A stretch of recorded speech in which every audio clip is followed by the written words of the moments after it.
여러분하고 이제 말씀을 나눌 건데, 그래도 이게 지금 그냥 단순한 이론이 아님을 먼저 좀 보여드리고 싶어서 그간에 하나님께서 행하셨던 많은 역사들 중에 나눌 수 있는 부분들을 좀 나누고자 합니다.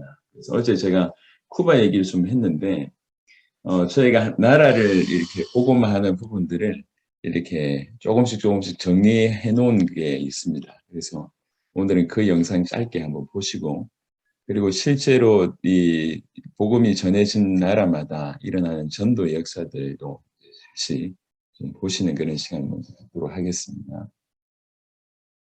쿠바에 들어가게 됐습니다. 어려움이 굉장히 많았습니다. 뻔히 알면서도 사기를 당해줍니다. 사기당해도 좋고 있는 돈을 다 빼앗겨도 좋다. 쿠바를 살리기로 합니다. 16개 주 전체를 한번 살려봅시다.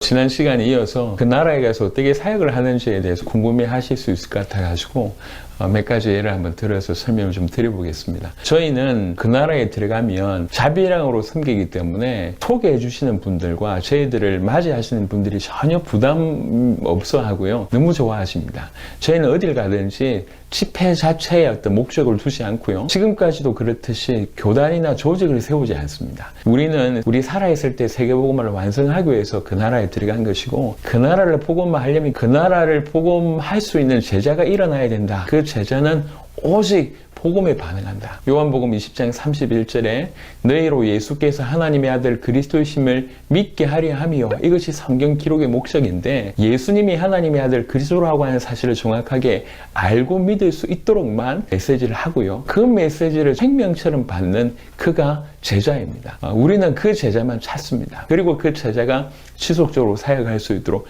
뒤에서 서포트를 합니다. 여러 나라에서 많은 일이 벌어졌지만 쿠바의 얘기를 한번 드리도록 하겠습니다. 쿠바에 처음 들어갔을 때 어려움이 굉장히 많았습니다. 종교 비자가 없으면 설교를 할 수가 없습니다. 근데 종교 비자를 신청해 줄 수 있는 사람은 각 교단의 아주 높은 임원들이라야지 종교 비자를 신청할 수 있고, 종교국에서 승인할 때만 이제 비자가 나옵니다. 저희가 쿠바를 들어갔을 때 저희의 비자를 신청해 줬던 목사님이 나중에 알고 보니까 이제 조금 생각이 좀 다른 분이셨더라고요. 선교단체들이나 목회자들, 이런 분들을 쿠바에 불러들여서 쿠바의 열악한 환경들을 보여드리고 많은 후원을 요청하고요. 그 후원이 들어오면 그 후원금의 일부를 이렇게 그런 분이셨던 것 같습니다. 그리고 또 하나는 쿠바에는 돈이 두 가지인데, 그 나라 사람이 쓰는 돈이 있고요. 해외 사람들이 쓰는 CUC라고 하는 돈이 따로 있기 때문에 반드시 그거는 쿠바 안에서만 바꿀 수가 있습니다. 어느 액수 이상 넘어갈 때는 쿠바 현지인들이 같이 있어야지 돈을 바꿔줍니다. 비자를 신청해줬던 그 목사님과 함께 은행에 가서 그 돈을 바꿔야 되니까 우리가 돈이 얼마 있는지 이분이 파악을 한 겁니다. 우리가 있는 돈을 어떻게든지 빼먹으려고 하는 그런 시도를 많이 해왔습니다. 한국 사람들은 수에 밝잖아요. 그러니까 이제 어떤 건지 뻔히 알면서도 계속 사기를 당해줍니다. 집회를 하는데 집회 비용이 많이 필요하다고 했어요. 사람들을 불러 모은 데는 차비도 필요하고, 숙박비도 필요하고, 식대비도 필요하고, 심지어 커피 한 잔도 요청하는 대로 줬습니다. 한국에서 집회하는 거하고는 비교 안 되게 저렴하니까요. 나중에 알게 됐어요.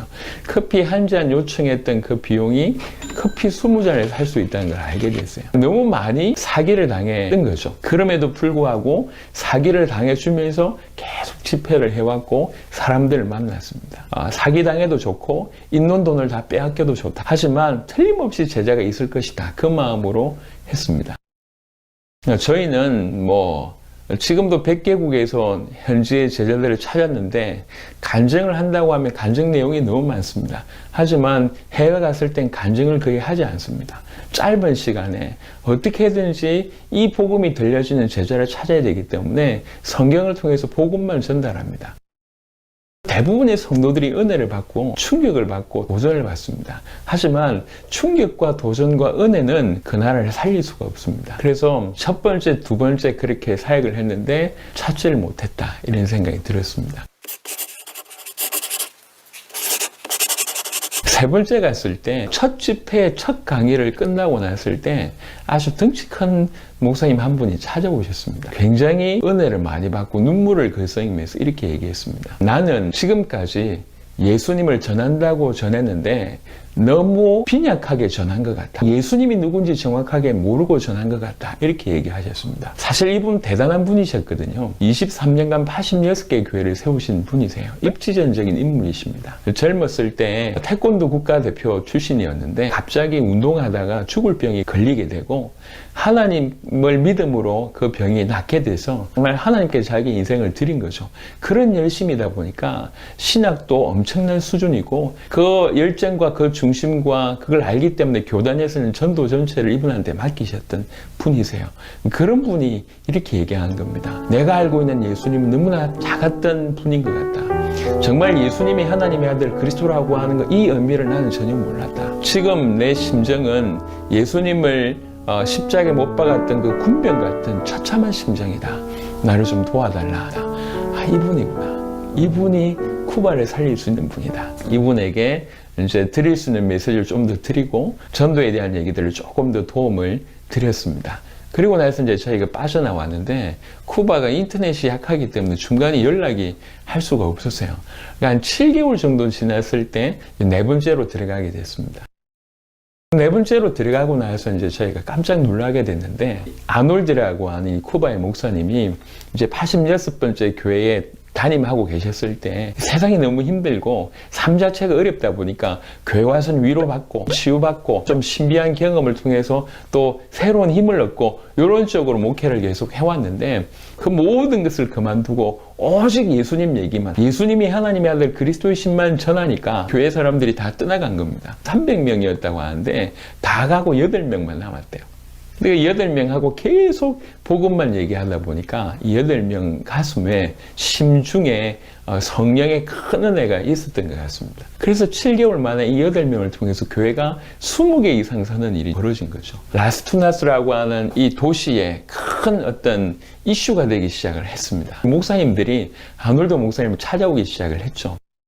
쿠바 기독교 역사상 10개 교단 이상 모였던 적이 없었다고 합니다. 모이기만 하면 싸우니까요, 교리 가지고. 근데 이제 저희가 갔을 때 21개 교단의 사람들이 한 100여 명 정도 모여 있는 겁니다. 너무 부인할 수 없는 일들이 벌어졌으니까 이건 교리의 문제가 아니라 배워야 되겠다, 이런 마음으로 모여든 것 같습니다. 쿠바 기독교 역사상 없던 일이 벌어졌고요. 그들하고 사흘 동안 이제 집회를 하게 됐습니다. 사흘 동안 이 메시지를 전하니까요. 이 21개 교단의 사람들이 다 충격을 받고 당신의 교단에 들어와서 좀 도와달라고 요청을 해왔습니다. 그때 제가 우리는 교단 살리기 위해서 온 게 아닙니다. 우리는 쿠바를 살리기 원합니다. 쿠바 전체 살릴 수 있는 도전을 한번 해보시겠습니까? 라고 얘기하니까 이분들이 오케이를 하는 거죠. 그래서 제가 다음에 5번째로 들어올 때는 쿠바 인근에 찾은 여러 제자들과 함께 들어올 테니까 쿠바에 있는 16개 주 전체를 한번 살려봅시다. 그래서 몇 개월 후에 콜롬비아나 베네수엘라나 이런 여러 나라에 제자들 70명을 데리고 이제 들어갔어요. 그리고 쿠바 16개 주 전체에 흩어져서 이제 집회를 하게 됩니다. 쿠바 정부에서 엄청난 방해가 있었지만 집회하고 또 같이 전도하고 이러고 나서 빠져나왔는데 한 4개월 후에 이제 아놀드 목사님 미국 와서 그때 있었던 일들에 대한 보고를 해주었습니다. 저희가 갔던 결과로 100개 교단의 사람들이 일어나서 같이 쿠바 복음화를 하고 있다고 얘기를 합니다. 지금 현재는 쿠바의 16개 주 전체가 제자가 다 일어났고 168개 모든 도시에서 제자들이 다 일어났고 이제 모든 마을에 제자를 찾고 전도하려고 도전하고 있습니다. 그런 중에 아놀드 목사님은 쿠바 정부에서 계속 살해 협박을 받고 있고 저는 아놀드 목사님을 도왔다는 이유로 이제 쿠바에서 추방을 받았던 그런 일이 벌어졌습니다. 이 아놀드 목사님의 삶을 경제적으로는 저희가 서포트하지 않습니다. 하지만 어려운 중에도 불구하고 그 나라 전체를 가서 돕고 싶고 복음 전하고 싶습니다 라고 하는 마음이 있기 때문에 이분이 가는 어떤 경비 이런 부분들을 정말 생을 걸고 돕습니다. 저희가 제자를 찾기 위해서도 서포트를 하고 찾아진 제자가 그 나라 복음화하고 세계 복음화하는 데 섬기기를 원한다. 그러면 저희가 계속 서포트를 해왔습니다. 이런 일들이 쿠바뿐만 아니라 콜롬비아나 베네수엘라나 중남미에 많은 역사가 일어났고 그 물결이 이제 아프리카와 아시아와 유럽, 아메리카, 오세아니아까지 벌어지면서 지금 현재는 100개국의 중요한 현지 제자들이 일어났습니다. 앞으로 이 나라별 일어났던 일들이 기회가 된다면 조금 깊이 있게 좀 디테일하게 다루기를 원합니다. 감사합니다.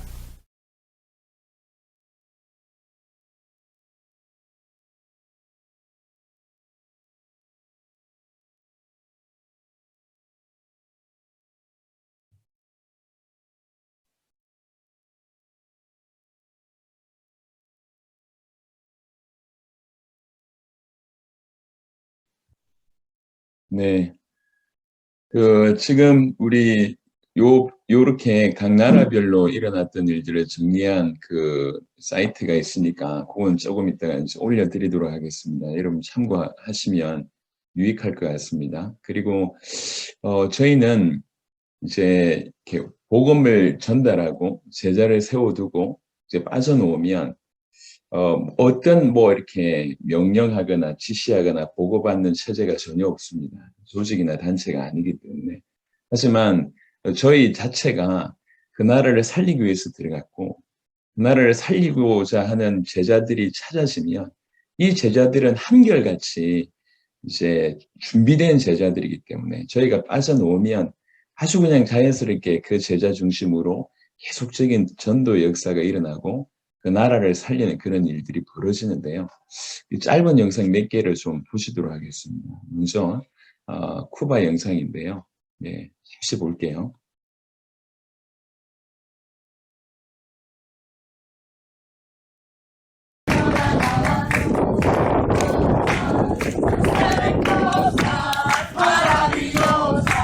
Hay sanidad, liberación, desciende la bendición. Hay sanidad, liberación, desciende la bendición.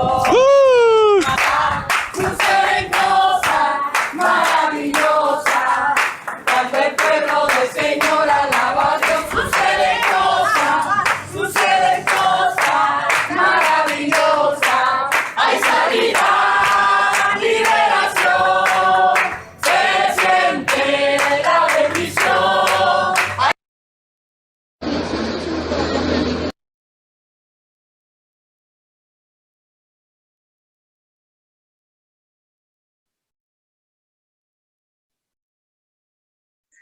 제가 컨트롤할 수 있도록 좀 해주세요. 왔다 갔다 계속 하다 보니까. 지금 조금 전에 이 영상은 어떤 영상이냐면 처음에 들어갔을 때 쿠바에 들어갔을 때 그 쿠바에서 일어났던 일들인데 제가 처음 들어갔을 때만 하더라도 쿠바는 전도가 불법인 나라였습니다. 그래서 이들에게 복음을 전하고 이제 집회를 하고 나서 처음으로 이제 팀별로 이제 전도를 이제 내보낸 거예요. 전도가 불법인데 전도를 내보냈는데 이게 지금의 장면이 어떤 장면이냐면 너무 충격을 받은 겁니다. 이분들이. 나가서 이제 지금부터 여러분에게 말씀을 쭉 전할 그 내용이 이제 이분들한테 정리가 돼서 나가서 뭔 말을 해야 될 줄 아니까 정확하게 이제 예수님이 하나님의 아들 그리스도이심을 전하고 우리의 구원자 되심을 전하기 시작하니까 요소요소에 예수님을 믿겠다고 하는 사람들이 너무 많이 나타난 거죠. 외국인은 전도할 수 없습니다. 그래서 저 영상을 제가 찍었는데 저 영상뿐만 아니라 전도하는 영상을 제가 몇 가지 찍었거든요. 그러니까 전도하고 나서 팀별로 모여서 서로 나눔을 하는데 그냥 여기저기서 이제 축제이죠. 그러니까 팀 모임을 다 가지고 전도하는 현장에서 그리고 이제 지금 이렇게 집회 현장인 교회로 돌아오면서 누구라 할 것도 없이 자연스럽게 저렇게 찬양이 터져 나온 그런 영상입니다. 그래서 너무 감사해서 이제 한 팀이 가고 또 나머지 팀이 오면서 자연스럽게 교회 안으로 들어갔는데 원래는 그냥 뭐 본당으로 들어가야 되는 그런 상황인데 문 입구에서 너무 은혜가 돼서 저렇게 찬양하는 그런 시간이었습니다. 그때 팀이 한 10개 팀 정도 이제 보냈던 걸로 이제 기억이 나는데 너무 감사했습니다. 그러니까 이제 오랫동안 이제 핍박이 있었고 전도 자체가 불법이었는데도 불구하고 이분들은 믿음으로 보존해서 나갔고 전도가 불법이라는 얘기는 이제 사회 인식이 그렇다는 얘기지 않습니까? 그럼에도 불구하고 정확한 복음이 전달되니까 이제 저런 일이 이제 벌어진 것입니다. 자, 이제 멕시코 영상을 잠시 두 가지 영상을 연이어서 보시도록 하겠습니다.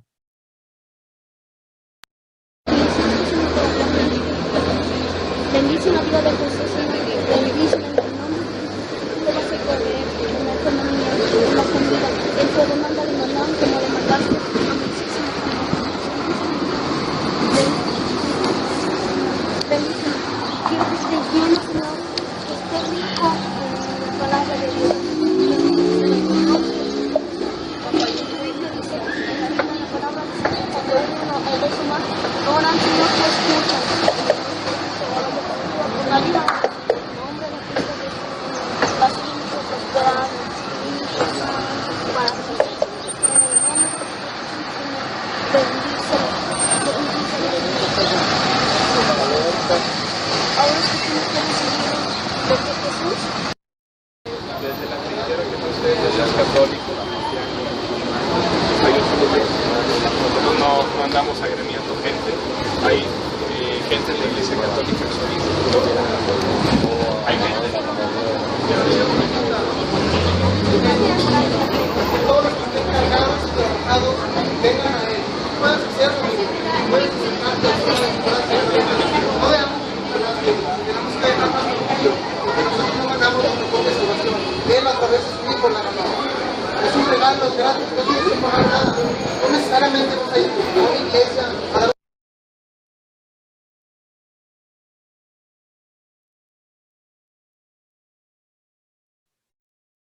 자, 두 가지 영상인데요. 첫 번째 영상은 저희가 멕시코로 제일 처음에 들어갔을 때입니다. 멕시코로 제일 처음에 들어가서 한 4, 5일 정도 집회를 하고 마지막이 이제 토요일이었는데 토요일 이제 점심시간을 이용해서 제 기억으로 2시간이었습니다. 그러니까 점심 식사도 하고 당신들이 지금까지 받은 복음을 실제로 한번 전해봐라. 그러면서 어떤 목표를 주지도 않고요.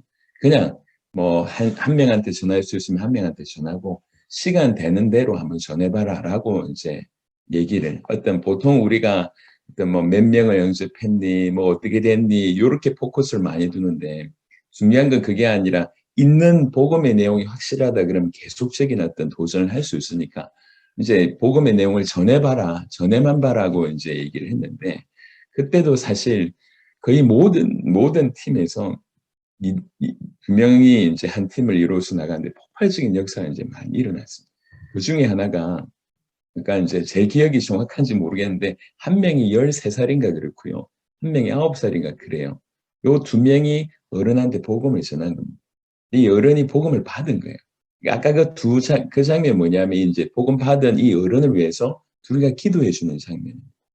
기도해 주는데, 보시면 알겠지만 굉장히 진중하게 기도를 받고, 기도 끝나고 나서 이렇게 어깨까지 이제 하잖아요. 그러니까 이제 그런 일들이 이제 뭐 벌어지고, 후반의 영상은 어떤 거냐면, 저기가 병원입니다. 병원 앞에 이제 이렇게 사람들이 쭉 기다리고 있는데, 전도하는 팀이 가서, 거기에 있는 모든 분들한테 이제 이렇게 가서 1대1로 만나서 아니면 2대2로 만나서 막 복음을 전하기도 하고, 맨 끝부분은 아예 청년이 있는 다수를 향해서 이제 복음을 외치는, 아예 이제 현장에서 복음으로 이제 장악되는 그런 일이 이제 벌어지는 건데, 어떤 이래야 된다, 저래야 된다라고 하는 특별한 방법이 아니라, 올바른 복음이 전해지니까 뭘 전해야 될지 정확한 내용들을 가지고 있다 보니까 저런 일들이 지금 전 세계에서 다양하게 일어나고 있습니다. 그래서 이제 계속 앞으로 2, 3일, 오늘 포함해서 3일 있는 요 시간들을 이용해서 이제 복음의 내용뿐만 아니라 실제로 일어나고 있는 부분들, 그리고 이제 후반부에는 이제 그런 방법까지 여러분하고 계속 얘기하고자 합니다. 자, 오늘 이제 3강부터 6강까지 이제 총 4강을 오늘은 좀 얘기를 좀 할 건데요. 어제 이제 간증하는 시간 때문에 이제 강의 시간을 좀 짧았다고 하면 오늘부터는 좀 강의에 좀 충실하게 진행을 하겠고, 오늘의 내용이 기본이 깔려야지 그 다음에 내일과 모레의 내용에 이런 부분들을 얹어서 정확하게 이해하면서 나갈 수 있을 거라 이렇게 여겨집니다. 여러분, 중요한 것은 어제도 제가 말씀드렸지만 여러분들은 대부분 선교사님들이시고 또 목사님들 사역자들이기 때문에 앞으로도 말씀할 수많은 내용들을 여러분들이 이미 알고 계시고 또 전하셨던 분이라고 생각을 합니다.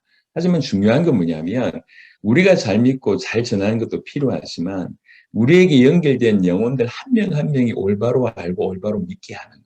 이게 더 중요하고요. 더 중요한 것은 이들 통해서 또 다른 열매가 맺혀지게 하는 것이 실상은 중요하지 않습니까? 사실 우리가 그것 때문에 지금 사역을 하고 있는데 그렇다고 하면 아주 분명한 것을 분명하게 전달해야 됩니다. 아주 명확한 것을 명확하게 전달해야 됩니다.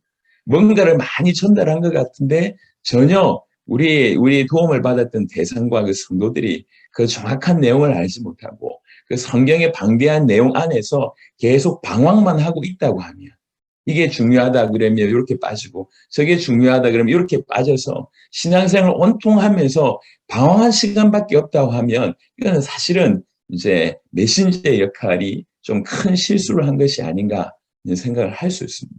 그래서 아주 성경에서 말한 부분들을 정확하게 우리가 알고 믿고 또 지내야 되겠다는 생각을 말씀을 드립니다. 그래서 어제 먼저 서론적으로 제가 말씀을 드렸던 것이 크게 두 가지였습니다. 하나는 사도들이 뭘 전했는가를 성경을 통해서 확인해 봤습니다. 왜 중요하냐면 목숨 걸고 사도들이 날마다 성전에 있든지 집에 있든지 그들이 전했던 내용이 우리가 전하는 내용과 다르다 하면 우리가 바뀌어야 되는 거거든요. 그들이 전했던 내용이 우리 모든 메시지의 기본이 돼야 됩니다. 그리고 두 번째는 성경이 왜 기록됐는지를 요한복음 20장 31절을 통해서 나눴습니다. 여러분 이거는 굉장히 중요합니다. 왜 그러냐면 일평생 성경 들고 우리가 다른 쪽으로 갈 수가 있기 때문에 그렇습니다. 여러분 성경 들고 이단들이 얼마나 많습니까? 얼마나 많냐는 거죠. 우리 잘 알고 있지 않습니까? 그런데 바깥의 이단보다 그래도 명실상부 온전한 교회라고 하는 올바른 교회라고 하는 이 교회 안에도 자유주의부터 시작해서 얼마나 많은 것들이 들어와 있습니까? 성경 들고 복음에서 빗나가게 하는 요소들이 엄청나게 많이 들어와 있습니다. 비단 자유주의가 아니다 할지라도 기복신앙부터 시작해서 뭔가를 많은 얘기를 하는데 실상 성도들이 뭘 믿고 있으며 어떻게 사는지를 조금 들여다보면 성경을 그토록 오랫동안 많이 듣고 많이 외우고 뭔가 많이 공부를 한 것 같은데 핵심을 모르는 경우들이 너무 많습니다. 그러니까 연약한 겁니다. 믿음의 기반이 없는 겁니다. 어려움이 왔을 때 넘어질 수밖에 없다는 것이죠. 그래서 사도들의 메시지와 성경의 기록의 목적을 우리가 좀 깊이 이제 알아야 된다 이 정도를 떠나서 좀 대면해보는 일들이 우리에게 먼저 필요한 것 같습니다. 정말 사도들이 이렇게 전했구나라고 하는 것들을 깊이 여러분 보시기 바랍니다. 저는 사실 너무 갈급해서 사도들이 무슨 메시지를 전했는지 막 찾는 중에 하나씩 발견될 때마다 정말 마음에 한편으로 너무 어떤 영적인 그런 쾌감 같은 것들이 있었지만 또 한편으로는 너무 마음에 죄송하고 미안하고 성경이 이렇게 뻗어져 있는데 이렇게 정확하게 기록되어 있는데 내 길이 여기에서 벗어났구나라고 하는 생각 때문에 참 많이 괴로웠고요.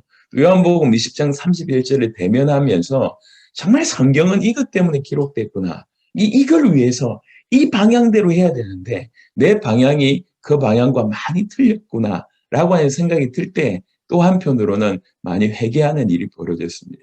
여러분 목회자들이 범할 수 있는 우중의 하나가 뭐냐면 참고입니다. 참고. 여러분 저는 여러분들 중에 다수가 그냥 이 메시지를 참고하셔도 저는 괜찮다고 생각합니다.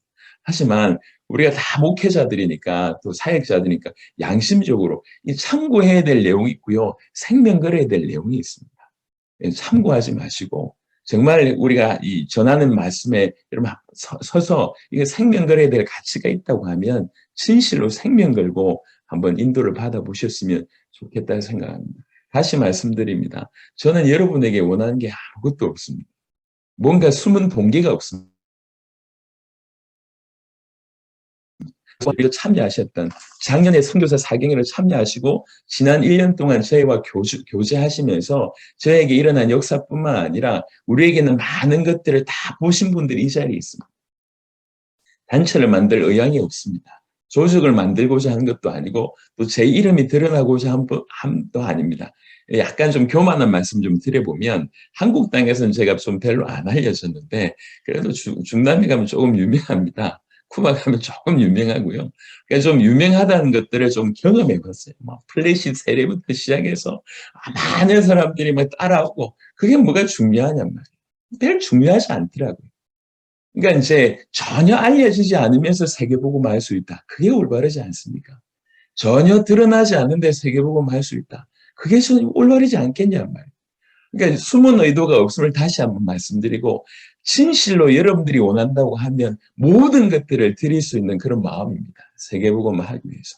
그러니 이렇게 시간이 진행되면서 정말 명확하게 우리가 잘 정리하고 우리 각각이 이제 복음에 대면을 해야지 가슴에 있는 것을 우리 후대에게 우리에게 연결된 영혼들에게 전달할 수 있습니다.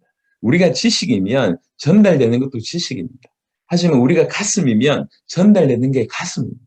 우리가 정말 복음을 가슴으로 받았다고 얘기할 때에 우리가 전달될 내용들이 가슴으로 전달될 수밖에 없다고 개인적으로 생각합니다. 이렇게 그런 중심으로 인도를 받으셨으면 좋겠다 싶습니다. 자, 그래서 이제 사도들의 전한 메시지와 요한복음의 기록의 목적을 통해서 궁극적으로 성경은 예수님에 관한 얘기라고 말씀을 드렸습니다. 예수님이 어떤 분이냐? 예수님이 하나님의 아들 그리스도이시며 우리의 주가 되신다. 이게 이제 성경의 내용인데요.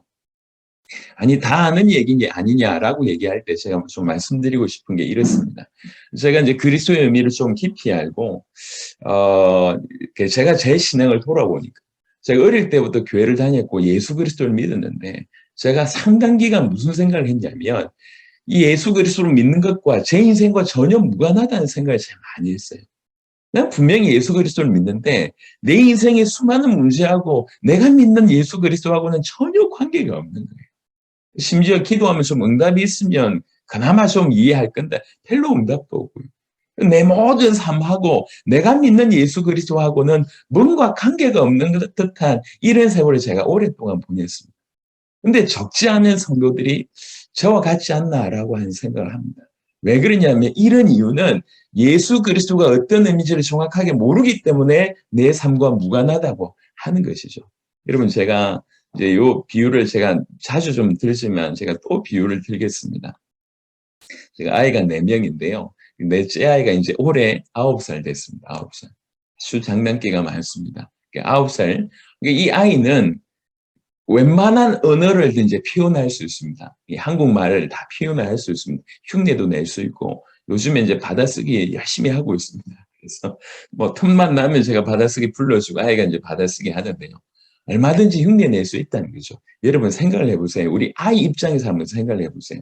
우리 한국 대통령 얘기는 제가 좀 하기가 그러니까 워낙 지금 첨예한 부분이라 미국 대통령을 좀 얘기를 좀 해보겠습니다. 바이든이라고 하는 사람이 미국 대통령의 선거에 당선이 돼서 이분이 지금 바이든 대통령이라고 우리가 부르잖아요. 우리는 뭘 알고 있냐면 바이든이라고 하는 사람을 알고 있습니다. 또 뭘 알고 있냐면 미국 대통령이 얼마나 큰 권세 가지고 있는지를 알고 있습니다.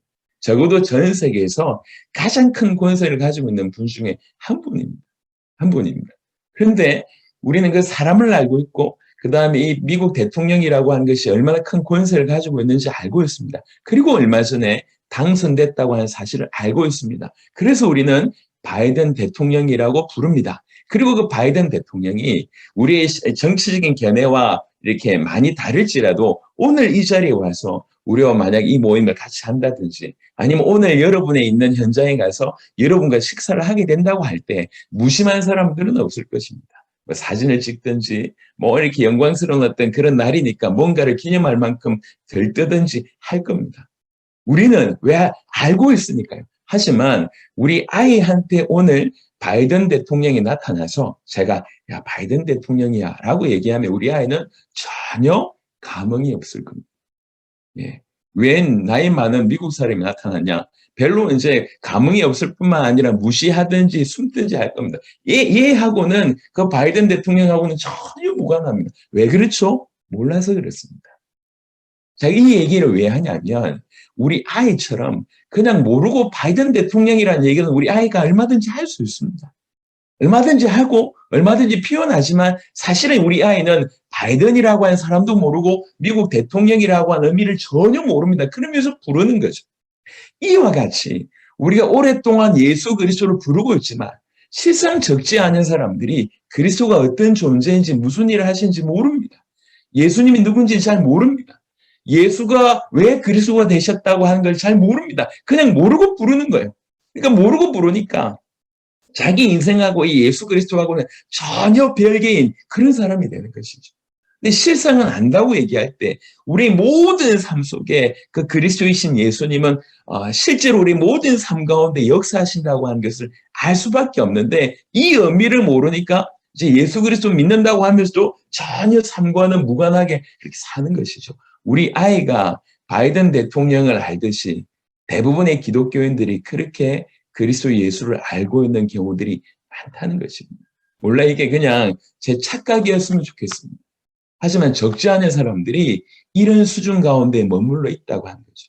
너무나 안타까운 것이 그토록 예수 그리스도를 부르면서 정작 그 예수 그리스도가 누군지를 모른다는 얘기죠. 기가 막히지 않습니까? 익숙한 거하고 정확하게 아는 거하고 다릅니다. 예컨대 우리 아이가 저를 아는 것은 자기 아빠로서의 저를 알고 있습니다.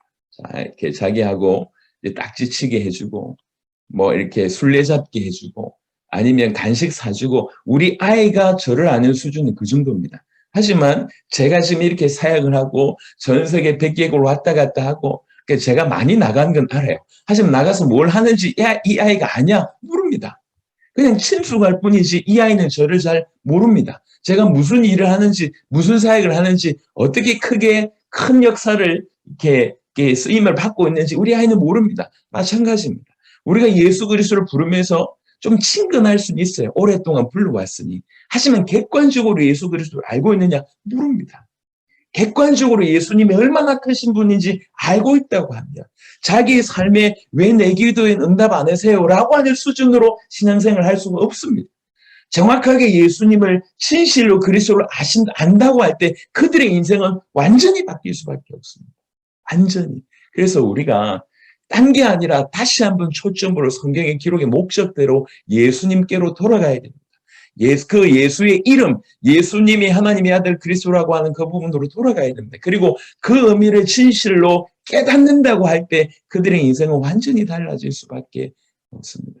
그래서 이 예수님이 하나님의 아들 그리스도이심을 알기 위해서 우리는 지금 이 시간을 가지고 있고요. 지난 시간에 먼저는 데살로니가전서 17장에 말씀하셨던 그 사도 바울이 자기의 관례대로 했던 것처럼 저희도 또한 그리스도를 먼저 점검하고 그리스도가 어떤 뜻인지를 먼저 충분히 풀어내고 그리고 왜 예수님을 그리스도라고 하는지를 이제 그 이후에 풀어내고 그래서 예수가 그리스도라고 하는 것이 무슨 뜻인지 예수를 그리스도로 믿는 것이 어떤 믿음인지를 이제 풀어내고 그 다음에 예수님을 그리스도로 믿는 자는 이렇게 살아야 된다라고 하는 삶을 이제 이런 형태로 풀어낼 것입니다.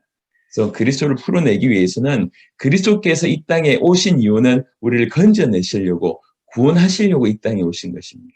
그러니까 구원하시려고 이 땅에 오셨다는 얘기는 그리스도 말고는 우리는 구원받을 여지가 없을 정도로 심각하다는 겁니다. 얼마나 심각한지 우리는 잘 모릅니다. 얼마나 심각한지 알기 위해서는 우리의 원래 모습이 어떠했는지를 알아야지 비교할 수 있지 않습니까? 그래서 어제는 원래 우리의 모습이 어떠했는지 하나님의 형상대로 지음받았다고 하는 것이 어떤 뜻이었는지를 얘기를 했습니다. 자, 오늘은 크게 그러면 지금 우리는 어떤 문제 가운데 있고 그리스도는 어떤 뜻이며 그래서 예수님은 어떤 분이냐 이 얘기를 총 4강에 이어서 진행하도록 하겠습니다. 자, 3강을 진행해 보겠습니다.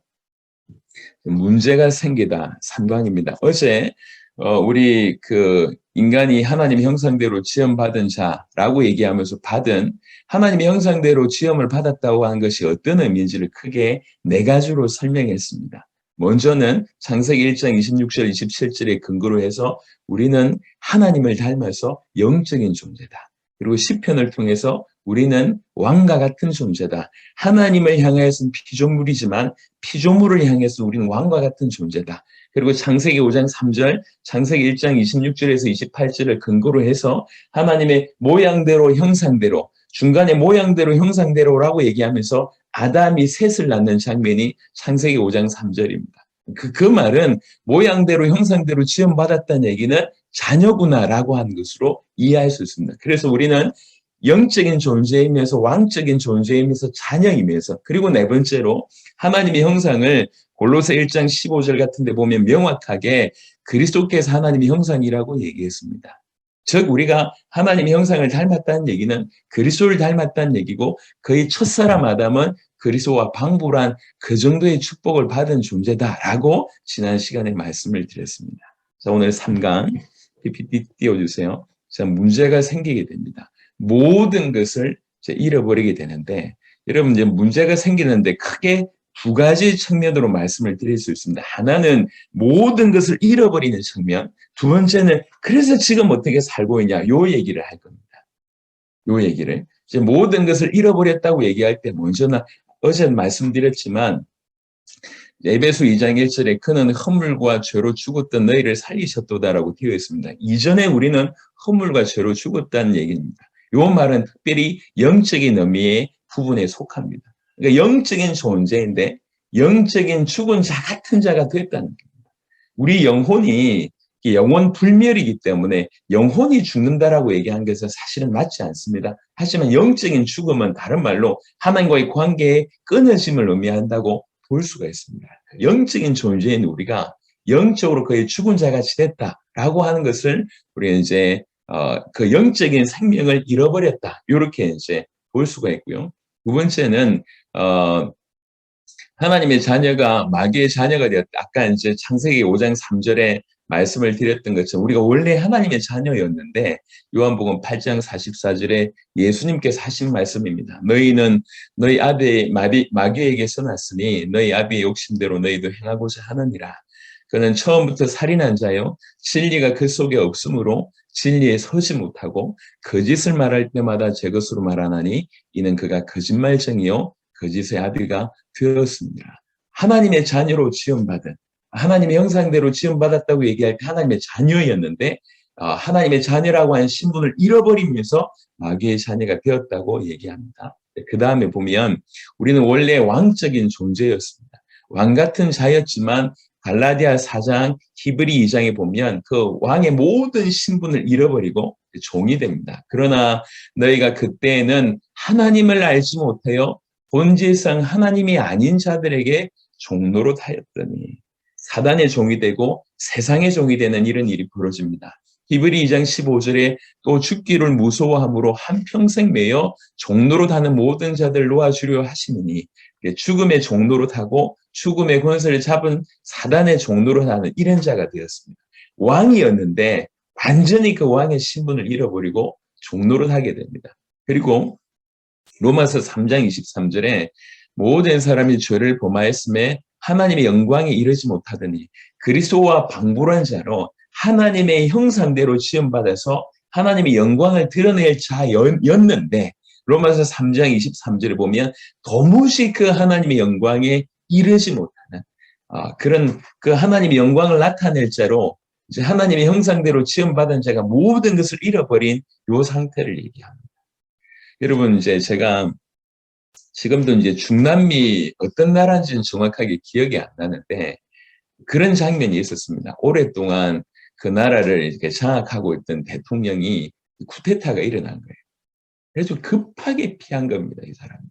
급하게 피해가지고 대통령 자리부터 시작해서 가지고 있는 모든 걸 다 잃어버리고 급하게 이웃 나라로 피신을 한 거예요. 그래가지고 어떤 장면이 나왔냐면 아마 여러분들도 신문에 한번 보셨을 것 같은데 그 다른 나라의 어떤 지역에서 이제 이렇게 텐트 치고 그 텐트 앞에서 이렇게 누워가지고 핸드폰 보고 있는 이런 장면이 나왔어요. 그러니까 이제 어제까지는 한 나라의 대통령이었는데 그 대통령의 모든 신분, 지위, 모든 걸 다 잃어버리고 지금은 비참하게 있는 것입니다. 그래서 잃어버리는 장면, 그리고 모든 것을 잃어버리고 지금은 어떻게 지내고 있느냐라고 하는 부분들이 원인과 결과일 수 있습니다. 여하튼 중요한 것은 우리도 그렇다는 거죠. 우리가 문제가 생겼는데 그 문제의 본질은 그 다음 강의에 진행할 겁니다. 왜 이런 문제가 생겼는지 근본적인 이유는 그 다음 강의에 진행하겠지만 오늘 우리의 모습은 분명한 것은 모든 것을 잃어버렸다. 우리가 영적인 존재였고 왕적인 존재였고 자녀였고 그리스도와 방불한 그런 아담의 상태였는데 모든 걸 잃어버려서 영적인 우리가 죽어버렸고 왕적인 우리가 종이 되어버렸고 하나님의 자녀였던 우리가 사단의 자녀가 되고 그리스도와 같이 하나님의 영광을 드러낼 자가 도무지 하나님의 영광에 이르지 못하는 죄인이 되어버린 일이 벌어진 것입니다. 그러면 거기에서 모든 걸 잃어버린 상태에서 잃어버린 것만 있냐? 그렇지 않다는 거죠.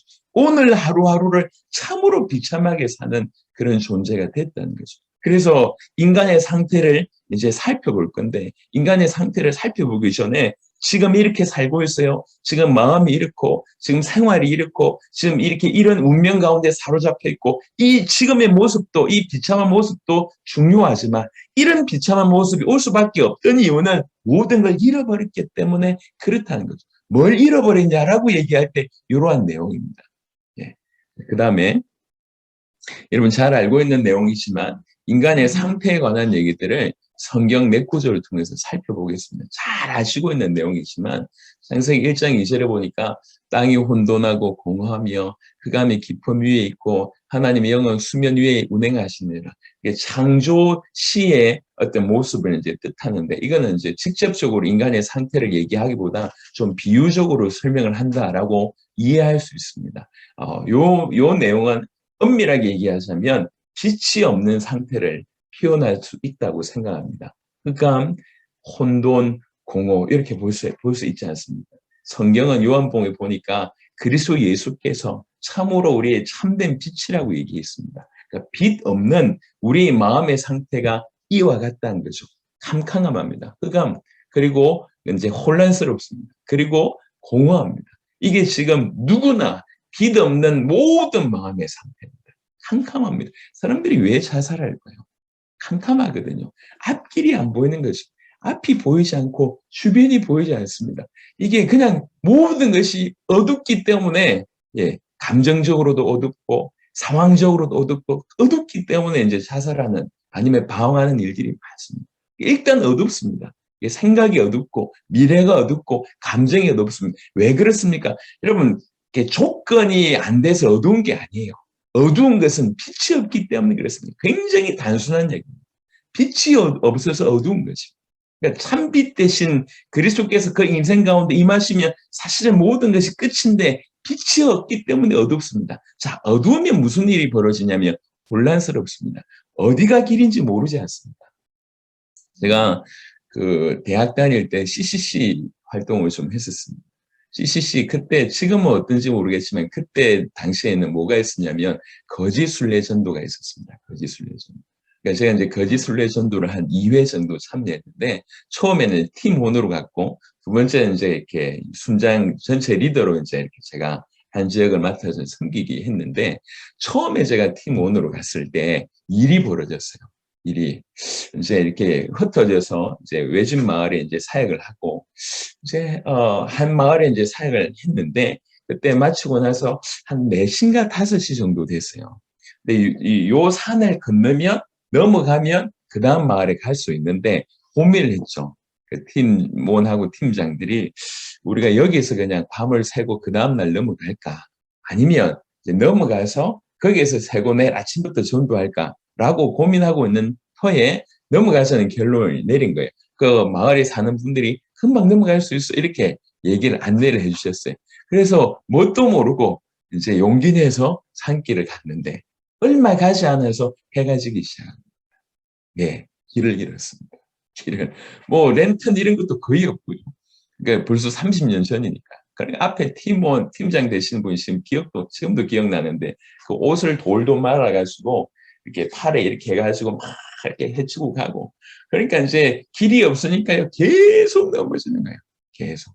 그러니까 이제 또 이제 자매들도 넘어지니까 왜 그런데 이제 빼딱구두를 신고 오는 분도 있는지 모르겠는데 빼딱구두 신고 온 자매도 있고 해서 형제들이 일일이 이제 자매 손 잡아주면서 건너는데요. 이렇게 그 시간이 조금 지나기 시작하니까 또 비까지 내리는.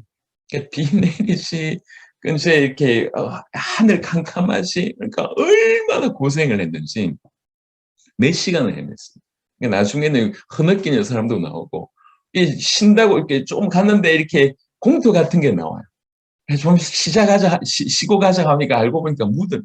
그래서 무덤에 앉아가지고 또 이렇게 무서우니까 찬양도 하고 얼마나 힘들었는지 30년이 지난 지금도 그때의 힘듦이 이제 여러분 빛이 없으면 혼란스러울 수밖에 없습니다. 여러분 어떤 강당에 갔는데 이렇게 막 이렇게 의자하고 이제 그 책상하고 막 어지럽게 놓여져 있는 그런 강당에 갔는데 빛이 없다고 생각해요.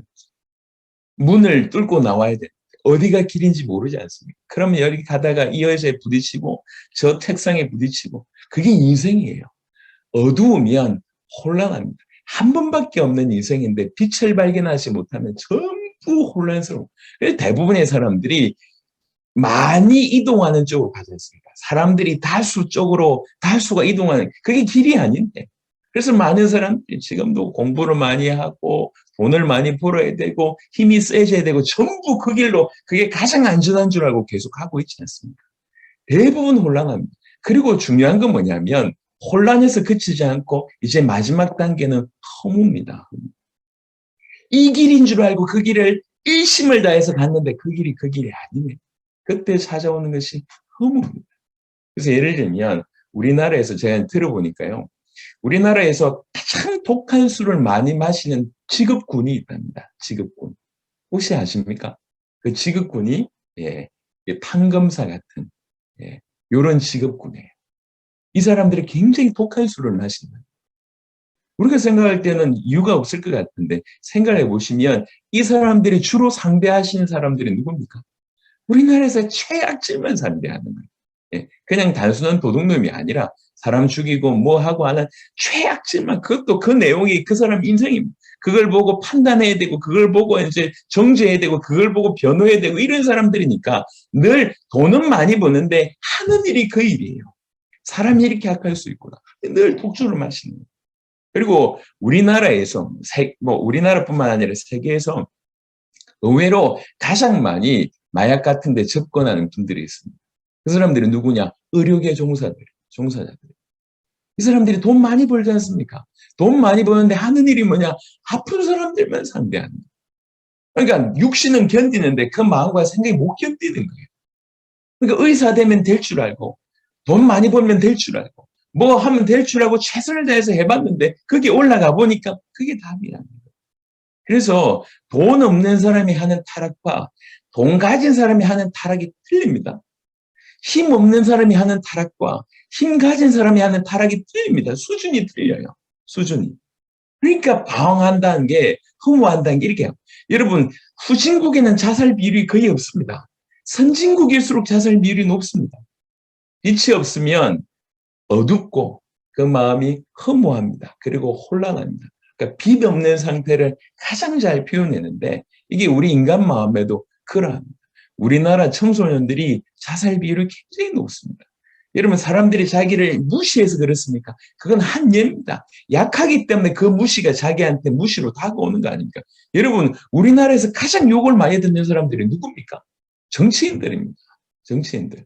근데 얼마나 욕을 많이 듣지만 얼마나 이렇게 얼굴이 두껍게 행동하십니까? 그렇게 욕을 많이 들어도 전혀 상관없이 하지 않습니까? 아니 욕을 많이 들어서 자살해야 될 사람들은 그분들이 자살해야 될 거 아닙니까? 그렇게 따진다고 합니다. 얼마나 많이 욕을 들어도 전혀 상관이 없는 거예요. 여러분 다른 게 중요한 것이 아니라 힘이 없으니까 넘어지는 것입니다. 참된 빛이 없으면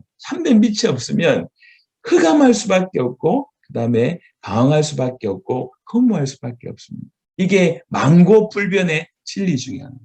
자, 그 다음에 인간의 상태는 창세기 6장 5절에 보니까 여호와께서 사람의 죄악이 세상에 가득함과 그의 마음으로 생각하는 모든 계획이 항상 악할 뿐임을 보시고 마음의 죄악이 가득합니다. 그것이 세상에 넘쳤습니다. 모든 계획이 항상 악합니다. 그래서 우리 김용희 선교사님 표현으로 얘기하자면 우리는 그냥 죄의 장아찌다 이렇게 얘기하고 또 다른 표현으로 나 곧 죄다 이렇게 표현을 하시더라고요. 정말 맞는 것 같습니다. 머리부터 끝까지 완전히 죄 가운데 사로잡혀 있는 인생이 우리입니다.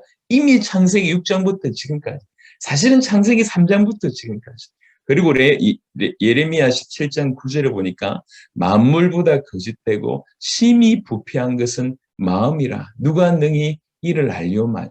우리는 그나마 하나님의 은혜로 성령의 역사하심으로 이 절제할 수 있는 부분들이 있기 때문에 감사한 것이지만 실제 마음은 만물보다 심히 부패하다고 성경은 이렇게 얘기하고 있습니다.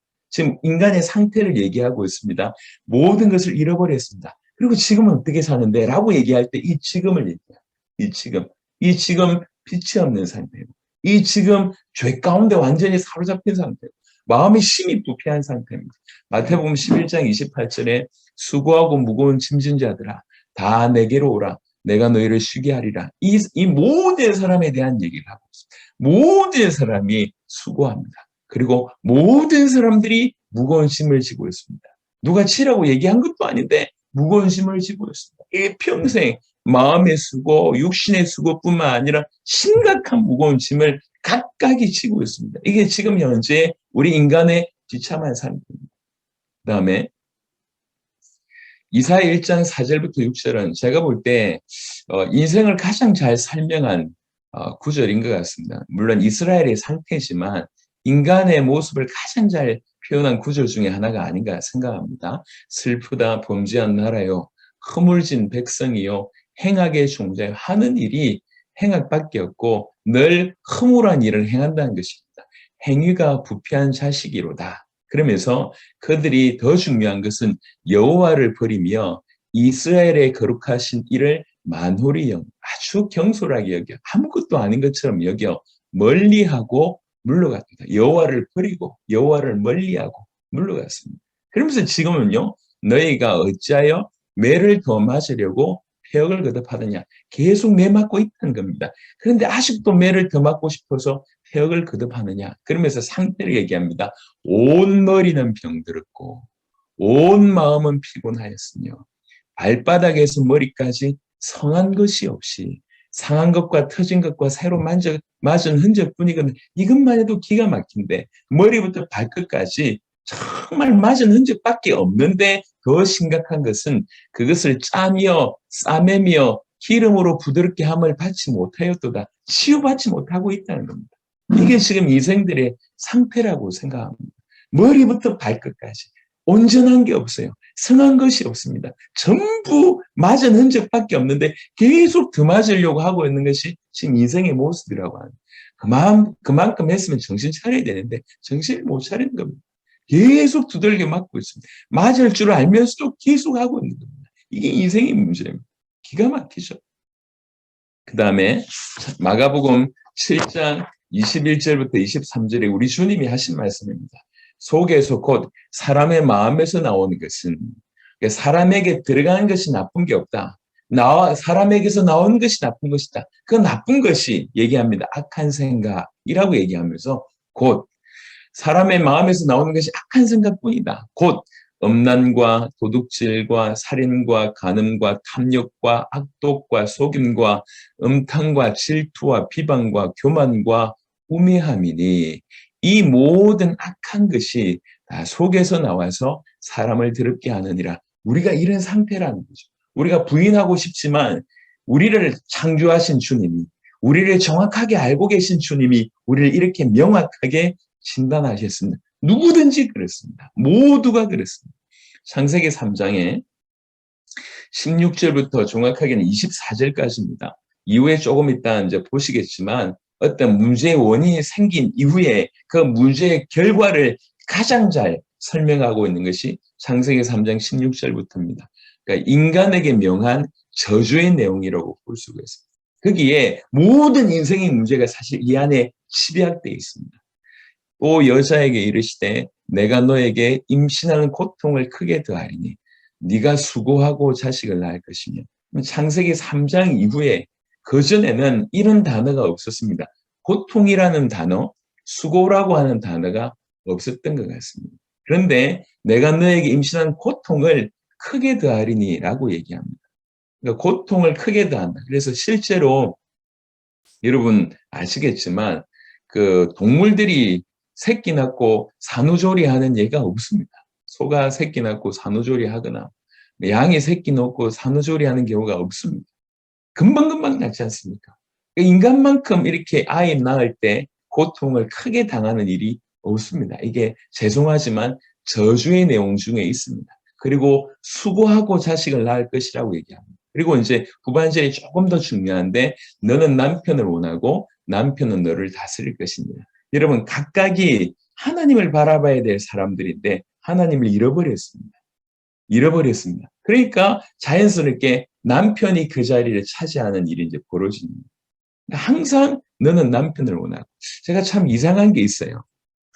이상하게 있는 게 여자분들은 모이기만 하면 남편 칭찬하기보다는 남편 욕을 다양하게 하십니다. 이분은 이 욕을 하시고 저분은 저 욕을 하십니다. 모일 때마다 여자분들의 주요 주제는 남편의 헐뜯음입니다. 그까지는 이해하겠습니다. 근데 희한합니다. 전화를 하면 항상 묻기를 어디야 물어봐요. 당신 어디야? 당신 어디야? 당신 어디야? 그게 한국 사람들만 그런 줄 알았어요. 아니더라고. 중남미 가보니까 여자분들이 항상 남편을 궁금해요. 모이면 욕하면서 항상 남편 어디야? 어디야? 어디 이렇게 물어봐요. 이거 완전 이질적인 얘기잖아요. 욕을 하지 말든지 찾지를 말든지 해야 되는데 모였을 때는 욕하고 또 항상 남편을 원해요. 그게 전 지구상의 여성들의 문제입니다. 성경은 창세기 3장 16절 이후에 기록되어 있습니다. 저주의 내용 중에 들어있는 내용입니다. 또 중요한 건 뭐냐면 남편은 다스린다고 되어 있습니다. 지가 지 인생도 못 다스리는데 남편은 아내를 다스리려고 합니다. 이게 지구적인 문제입니다. 여러분 전 세계 학자들이 모여서 전 세계 지금 현재 가장 큰 문제가 뭔지를 논의하기 시작했습니다. 그 논의한 문제에게는 아주 다양한 문제들이 많았습니다. 정치적인 문제들, 지금 이슈들이 많지 않습니까? 이제 지구적인 이렇게 기근부터 시작해서 수많은 문제들, 전쟁부터 시작해서 엄청난 굵직굵직한 문제들이 많았는데 공이 가장 심각한 문제, 전 세계 공통적이면서 가장 심각한 문제를 뽑았는데 그게 뭐냐면 청소년 문제입니다. 청소년 문제. 그러니까 우리가 청소년이었을 때도 우리 부모님이 우리를 걱정했는데 지금 부모가 돼서 우리 또한 청소년들 볼 때 기가 막히잖아요. 청소년 문제가 전 지구상으로 가장 중요한 문제, 심각한 문제라고 꼽혔습니다. 근데 청소년 문제의 대부분의 원인이 뭐죠? 가정의 문제입니다. 가정의 부부의 문제가 청소년 문제를 낳습니다. 가정의 문제가 청소년 문제를 유발합니다. 이 가정의 문제가 뭐냐? 여자들은 남편을 원하고 남편은 여자들의 아내를 다스리려고 하는 바로 여기에서부터 나온 하나님을 잃어버린 가정에서 이 문제가 시작이 되는 것입니다. 끊임없이 그래서 이상하게 이렇게 연세 드신 분들, 예를 들면 50대, 60대 부부가 손을 잡고 이렇게 가면 여러분들 어떻게 보이십니까? 우리 한국 땅에서 만약에 한 60대 부부가 손을 잡고 간다. 여러분 정상으로 보이십니까? 대부분 불륜으로 오해하실 겁니다. 왜 그러냐? 그런 사람들이 없거든요. 우리는 의리로 사는 그런 일이 있죠. 자꾸 벌어지지 않습니까? 나이가 가면서. 이게 사랑으로 살기보다는 그걸 잃어버린 일들이 많아요. 이게 왜 이렇게 됐는지 생각해 볼 필요가 있어요. 각각이 죄성에 심각한 저주 가운데 있는 것입니다. 그래서 가장 치명적으로 문제온 것이 가정입니다. 가정. 그러니까 아내는 먼저 주님을 원해야 됩니다. 그리고 남편을 사랑해야 됩니다. 주님을 잃어버리고 남편만 원하는 게 문제고 남편 또한 주님을 인정하면서 아내를 사랑해야 되는데 그렇지 않고 남편은 아내를 다스리려고 합니다. 여기서 나오는 것이 가정 문제고 그 가정의 문제는 사실 가정이 사회의 가장 기반이지 않습니까? 사회 모든 문제를 유발하는 가장 근원이 가정인데 여기에서 문제가 온다고 볼 수가 있습니다. 그 다음에 17절에 아담에게 이르시되 네가 네 아내의 말을 듣고 내가 너에게 먹지 말라 한 나무 열매를 먹었은 즉 땅은 너로 말미암아 저주를 받고 이 대목은 사실은 굉장히 중요합니다. 왜 땅이 우리 때문에 저주를 받습니까? 그게 인간이 받은 위치에 대한 얘기를 하는 겁니다. 인간은 대리 통치자였습니다. 모든 만물의 대리 통치자고 어떻게 보면 대표라고 얘기할 수 있습니다. 인간이 타락하면서 인간 때문에 땅이 저주를 받는 일이 벌어집니다.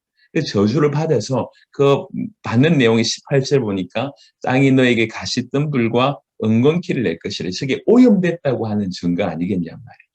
그러니까 자연이 오염되면 당연히 어떤 문제가 유발되냐면 그게 이제 질병의 문제까지 옵니다. 지금 뭐 바이러스가 다른 얘기가 아니지 않습니까? 그러니까 땅이 오염됐다는 얘기는 경작하기도 힘들지만 그 오염 자체가 자연의 문제, 여러 가지 재난의 문제, 그리고 심지어 그것이 질병의 문제까지 쭉 우리가 연이어서 볼 수가 있을 것 같습니다. 자, 그리고 땅은 너로 말미암아 저주를 받고 너는 네 평생에 수고하여 그 소산을 먹으리라. 그리고 나서 네 평생에 수고하여 소산을 먹게 되는 일이 벌어진 것입니다. 이거는 축복이 아니고 저주입니다. 우리가 사실은 지금 전 인류가 뭐 때문에 이렇게 열심히 공부하고 뭐 때문에 이렇게 열심히 일합니까? 결국 돈 벌려고 하는 것이고 먹고 살려고 하는 것입니다. 어떻게 하다 보니까 이런 일이 벌어졌어요. 여러분, 창세기 3장 타락 이전에도 인간은 에덴에서 경작하는 일을 했습니다. 창세기 2장에 나옵니다. 하지만 그때의 경작은 오늘 자세히 보면 그 예배한다, 제사장들이 예배한다라고 하는 개념과 거의 비슷한 원어를 사용하고 있습니다. 그러니까 먹고 살려고 일한 게 아니에요. 정복하기 위해서 경작했던 것이 에덴에서의 상태입니다. 하지만 타락한 이후에 우리들은 먹고 살기 위해서 일할 수밖에 없는 겁니다. 경제 문제가 이때부터 대두됩니다. 전 지구상의 경제 문제가 사실은 저주의 내용 안에 포함되어 있다고 하는 것으로 볼 수가 있습니다. 자, 그 다음에 18절, 19절 보니까 땅이 너에게 가시덤불과 엉겅퀴를 낼 것이라. 네가 먹을 것은 밭의 채소인즉 네가 흙으로 돌아갈 때까지 얼굴에 땀을 흘려야 먹을 것을 먹으리니 네가 그것에서 취함을 입었음이라. 너는 흙이니 흙으로 돌아갈 것이니라 하시고, 결국 우리는 흙으로 돌아가는 죽음의 문제가 이때 이제 대두되게 됩니다. 죽음의 문제가 나옵니다. 자, 이후에 창세기 3장 20절부터 24절의 내용을 조금 더 이제 이렇게 연이어서 좀 설명하면 두 가지가 있는데, 하나는 뭐냐면 절대로 생명나무의 과실을 먹을 수 없는 그런 일이 벌어집니다.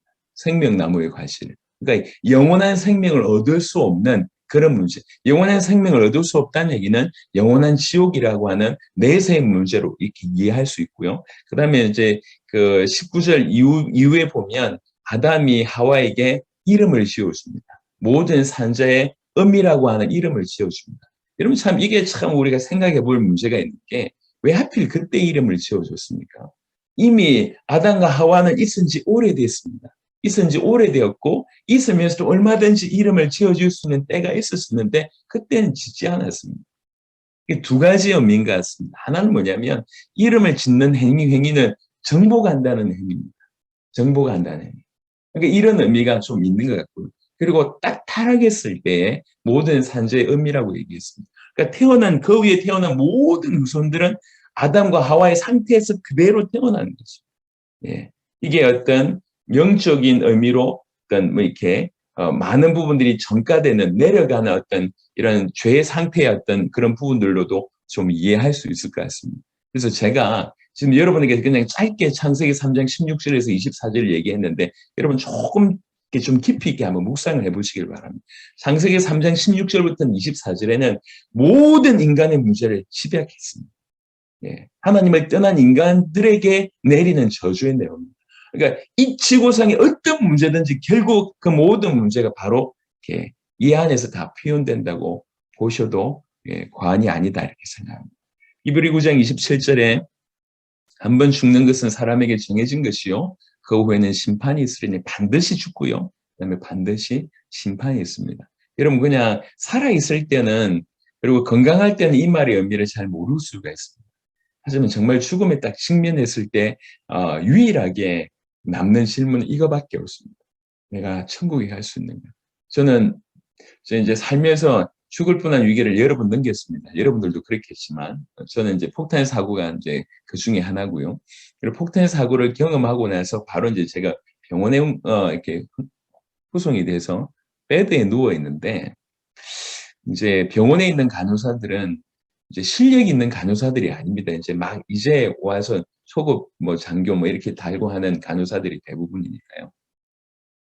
밤에 잠을 자는데 첫날이었던 것 같아요. 밤에 잠을 자는데 지금 안 일어나면 죽겠다고 하는 생각이 들었어요.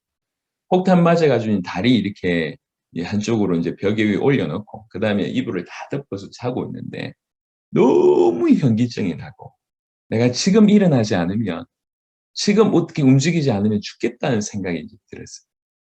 그래서 정말로 용기를 내서 죽을 힘을 다해서 일어났어요.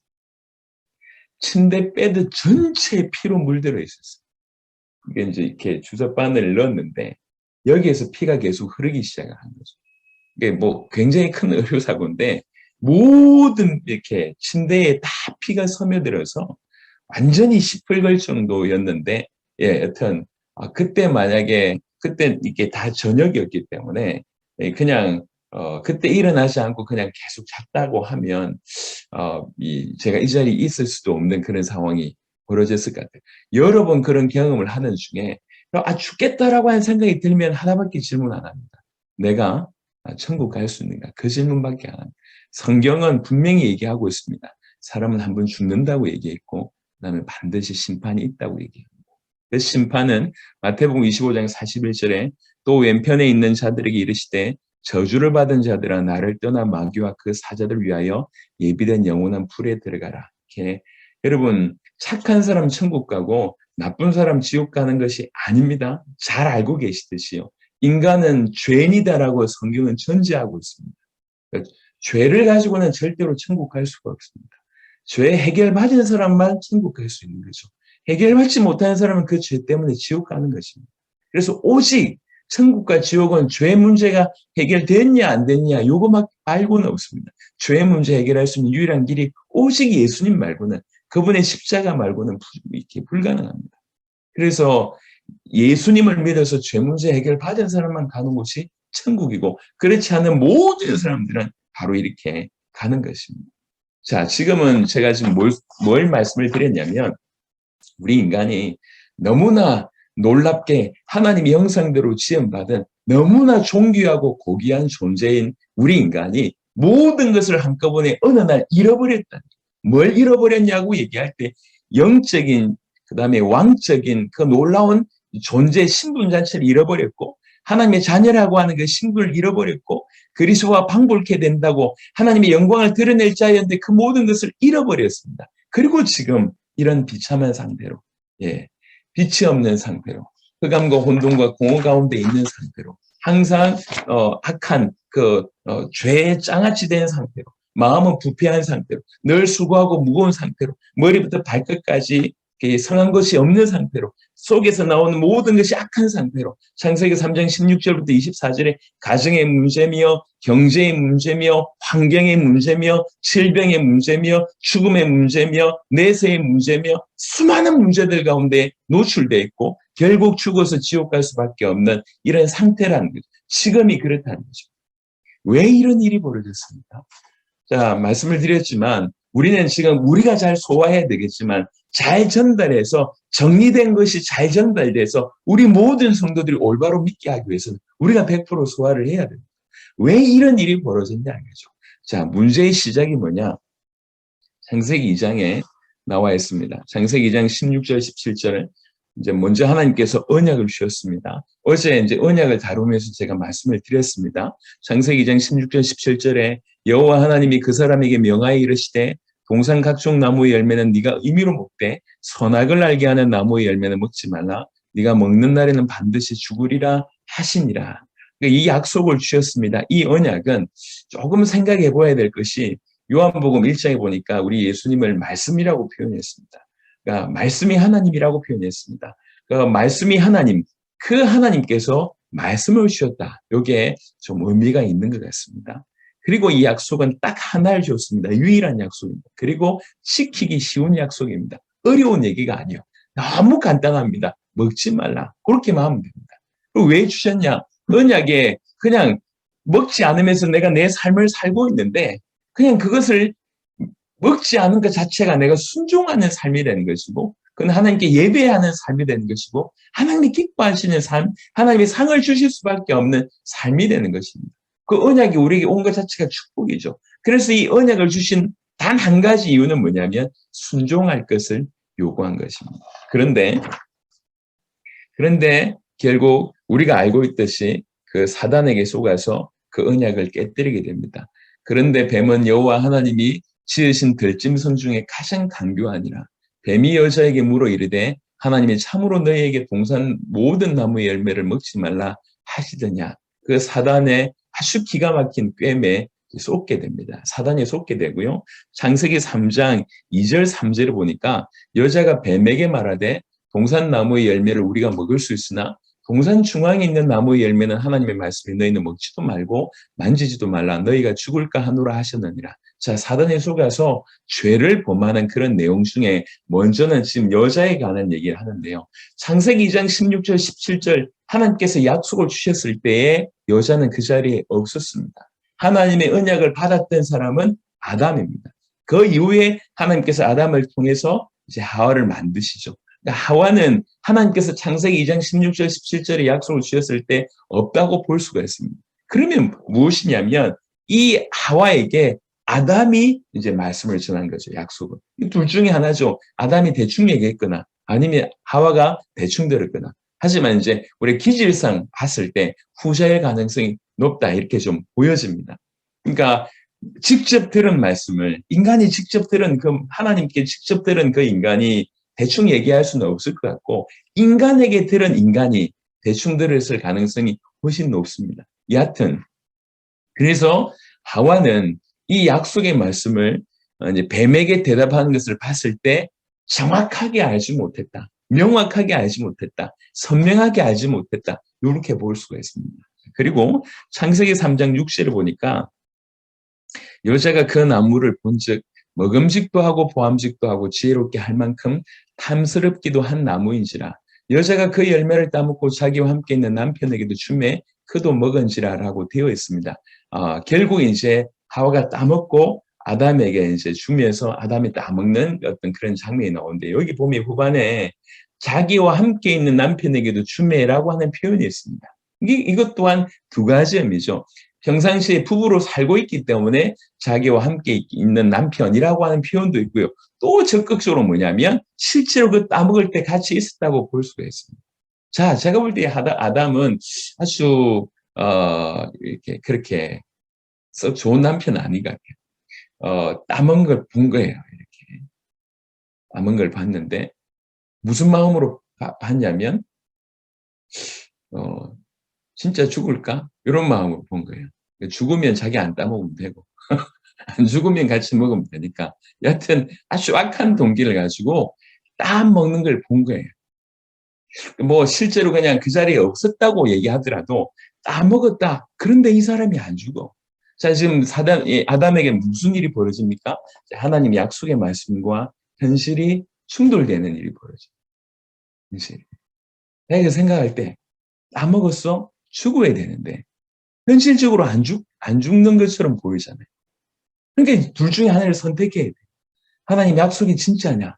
그럼 안 따먹어야 되는데 현실적으로 보니까 따먹어도 괜찮거든요. 자, 여기에서 충돌이 벌어집니다. 충돌이 벌어지는데 아담은 이 충돌 가운데 하나님의 약속을 믿지 않고 이것을 이렇게 취하게 되는 것이죠. 그래서 어떻게 보면 정확하게 알았지만 정확하게 믿지 않았던 것이 아담의 상태입니다. 그래서 왜 죄를 범했냐고 얘기할 때 사단에게 속았는데 왜 속았냐? 좀 깊이 보면 한편으로는 정확하게 알지 못하고 또 한편으로 믿지 않아서 결국 죄를 범하게 되는 일이 벌어진 것입니다. 이게 왜 중요하냐면 동일하게 좀 크게 보시면 하나님께서 약속을 주셨지 않습니까? 이 약속을 알지 못하고 믿지 못하는 것이 얼마나 큰 문제인가를 우리가 볼 수가 있는 거예요. 자, 이게 창세기 2장 16절 17절만 약속이 아니잖아요. 사실 그 위에 은혜 언약을 주셨지 않습니까? 은혜 언약의 메시지가 그리스도라고 하는 메시지를 명확하게 주셨지 않습니까? 이 언약에 관해서 우리가 아담 하와처럼 정확하게 알지 못하거나 믿지 못한다고 하면 아담과 하와처럼 또 비참한 인생을 살 수밖에 없다고 하는 충격적인 결과가 나오는 겁니다. 그러니까 우리는 언약을 정확하게 알고 올바로 믿어야 돼요. 알지 못하고 믿지 못해서 아담 이후에 그 수많은 문제가 인류에게 침투해 들어온 것입니다. 그러니까 하나님의 약속을 우리가 정확하게 알고 올바로 믿는 것이 얼마나 중요한지를 설명하기 위해서 알지 못해서 믿지 않아서라고 하는 표본으로 제가 이제 정리를 한 것입니다. 그래서 요는 사단에게 속아서 결국 범죄합니다. 그 범죄하게 됐을 때 조금 치명적인 이유는 알지 못하고 믿지 않아서라고 볼 수 있고, 그래서 그 결과로 하나님과의 끊어진 생명을 잃어버리는, 하나님과의 단절되는 일이 이제 벌어졌다고 얘기할 수 있습니다. 이게 문제의 시작입니다.